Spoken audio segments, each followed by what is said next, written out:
How you doing, everyone? Eddie Parati here with another edition of Behind the Investigation. Joining me now is my colleague, investigative reporter Rachel Bolhansky. Thanks for joining us. Of course. Thanks for having me. So this Behind the Investigation focuses on one of your investigations, and it's something that I knew very little about. It has to do with a family's ability to test their newborn for diseases. Really depends on the zip code. Yeah, this is really fascinating, and I knew nothing about this until I started digging into it.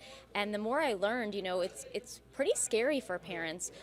Basically, every newborn in the United States is required to undergo a newborn screening, and this is done via a heel prick test. And they are tested for a variety of conditions or diseases, typically things that are hard to spot.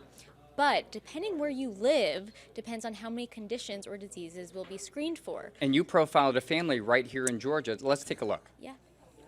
Look at that rhino. He is kind of like a triceratops, isn't he? In this 6-year-old's world, dinosaurs roam freely. Oh, you're going to name it Harry? Oh my gosh. It's something he will never do. It's very heartbreaking because something that is treatable is not being caught because parents don't know about it. Cloud Curbo was born in Bainbridge, Georgia. A perfectly healthy baby, or so his parents thought. His newborn screening did not detect anything abnormal. There weren't any really signs until right before his third birthday. It just became very bad to the point he couldn't hardly walk. That's when Cloud's parents, Sloan and Carlisle, took him to a hospital, where they say he was tested for multiple diseases before they finally got some answers. After 2 weeks, they called us in a little conference room and they said that Cloud has Krabbe disease. Krabbe is a rare disease that gradually attacks the nerve fibers in Cloud's brain, causing him to lose mental and physical function. While there's no cure, there is treatment, but early detection is key, and most infants with Krabbe die before the age of 2. Hey, if we'd just gone across the border to Tennessee, it would have been discovered when he was born. And we could have done a transplant then, and he might still be walking or might be able to still see well. Carlisle's right. Tennessee tests for Krabbe during the newborn screening. They're one of 10 states that do so.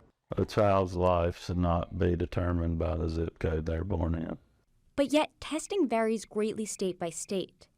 Georgia tests for 37 conditions, which may seem like a lot. But let's look at our neighbors. Florida tests for 57 conditions. Tennessee tests for 67. And Alabama only tests for 31. So why the inconsistency? The March of Dimes Georgia chapter says factors include the frequency of the disease as well as funding. Do you think the financial cost of these screenings plays a role? Definitely. We have to think about financial costs play a role in everything, right? We do know that for each screening there are costs associated with it. That's why March of Dimes encourages families to go to the Capitol and advocate for more conditions to be added to the newborn screening requirements. It's something the Curbos are familiar with. In 2020, they went before the newborn screening panel and requested Krabbe be added. It was denied. A year later, they tried again. This time it was added as part of a pilot program, which means if you have a newborn today, he or she will be tested for Krabbe. But it's a 3-year program. After that, the panel will decide if Krabbe will be permanently added to Georgia's newborn screening. We don't want this to happen to anyone else.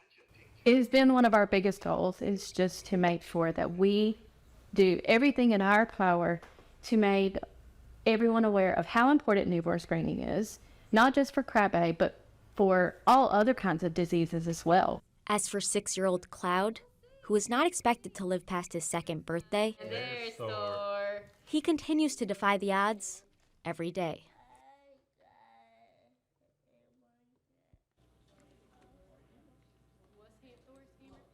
Richard, that was really compelling. You really feel for Cloud's parents and Cloud. I mean, beating the odds, 6 years old, and I think typically they don't survive past the age of 2.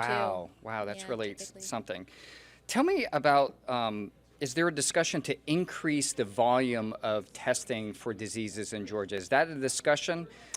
So there's not really a uniform discussion, and that's where the advocacy comes into play. So many times, people don't know about this. I think if more parents knew about this, then the discussion would be a lot louder. But right now, it's typically families who have children with rare diseases who are leading this conversation, because otherwise people wouldn't know. I mean, before I did this story, I never even heard of Krabbe. Yeah. Right? So there's so many diseases. If you look through that list, and it's so sad when you see that Georgia only tests for 37, when our neighbor, Florida's at 57, Tennessee's at 67, and it's like, Why not? Yeah, why not? If I have a baby, I want them to test for everything. Even if I have to pay more money, who cares? Like, you just want to make sure that your baby is going to be healthy. Yeah. So, parents who may be watching this that are expecting a child, they're thinking, okay, I want to test for these things that Georgia isn't currently testing.